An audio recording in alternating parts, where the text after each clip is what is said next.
என் தாயின் முன்பு கடைசி முறை பேட்டை பிடித்தேன். சச்சின் டெண்டுல்கர் உருக்கமான பதிவு. என்ன நடந்தது இந்த வீடியோல பார்க்கலாம். மும்பைல உள்ள வான்கேடே ஸ்டேடியத்தோட 50th ஆனிவர்சரியில கலந்து கொண்டு பேசிய சச்சின் டெண்டுல்கர் அவர்கள் தன்னோட ஃபேர்வெல் டெஸ்ட்ல என்ன நடந்ததுன்னு சொல்லி ஒரு சில இன்சிடென்ட்லாம் மீடியால ஷேர் பண்ணியிருந்தாரு. அது என்னன்னு சொல்லி இப்ப பார்க்கலாம். 2013ல என்னோட இன்டர்நேஷனல் கிரிக்கெட் கேரியரை முடிக்கலாம்னு சொல்லிட்டு முன்னாடியே நான் முடிவு பண்ணி வச்சிருந்தேன். என்னோட கிரிக்கெட் பயணத்தை நான் மும்பைல தொடங்கினேன். சோ தொடங்கின இடத்திலேயே முடிக்கலாம்னு சொல்லிட்டு என் மனசுல ஒரு கனவு இருந்தது. அதுக்கேத்த மாதிரி 2013ல வெஸ்ட் இண்டீஸ் இந்தியாவுக்கு டூர் பண்றதா இருந்தாங்க. அப்போ என்னோட மைண்ட்ல நான் டிசைட் பண்ணேன், இதுதான் நம்மளோட கடைசி சீரீஸ்னு சொல்லிட்டு. 30 வருஷமா இந்தியாவுக்காக கிரிக்கெட் விளையாடிட்டு இருக்கேன். ஆனா இது வரைக்கும் ஒரு தடவை கூட பிசிசிஐ கிட்ட பர்சனலா எந்த ரெக்வெஸ்டும் வச்சதில்லை. அப்போ பிசிசிஐ பிரசிடென்டா இருந்த என் சீனிவாசன் கிட்ட என்னோட ஃபேர்வெல் டெஸ்ட் மும்பைல கனெக்ட் பண்ணுங்கன்னு சொல்லிட்டு ஒரு கோரிக்கை ஒண்ணு வச்சிருந்தேன். நான் கேட்ட மாதிரியே பிசிசிஐ என்னோட ஃபேர்வெல் டெஸ்ட் மும்பைல கனெக்ட் பண்ணாங்க.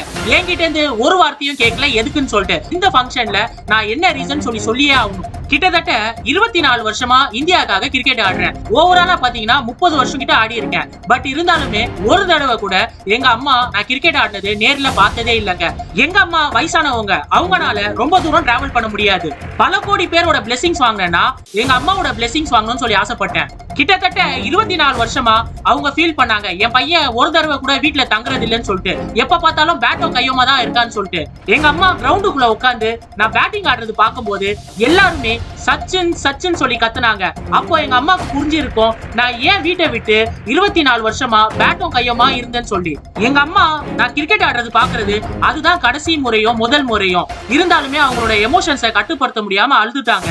நானும் கிரவுண்ட்ல எமோஷன்ஸை காட்டக்கூடாதுன்னு நினைச்சேன். பட் இருந்தாலும் நான் ஒரு மனுஷன் தானே, என்னால அதெல்லாம் கட்டுப்படுத்த முடியாதுங்க. நானும் சேர்ந்து அழுதுட்டேன். என்னோட டீம்மேட்ஸ் மற்றும் கோடிக்கணக்கான பேர் என்னோட லாஸ்ட் பிரசன்ஸை பார்த்து ஃபீல் பண்ணாங்க. எனக்கு கிரிக்கெட்னா ரொம்ப பிடிக்கும். இருந்தாலும் எனக்கு வயசாகுதுல, கடைசி வரைக்கும் நான் இந்தியாவுக்கு ஆட முடியாது. ஆனா நான் சாகுற வரைக்கும் மக்கள் எல்லாம் சேர்ந்து என்ன சச்சின் சச்சின் சொல்லி கூப்பிடுறது என் மனசுல இருந்துட்டே இருக்கோங்க அப்படின்னு சொல்லி சச்சின் டெண்டுல்கர் அவர்கள் சொல்லியிருக்காருங்க.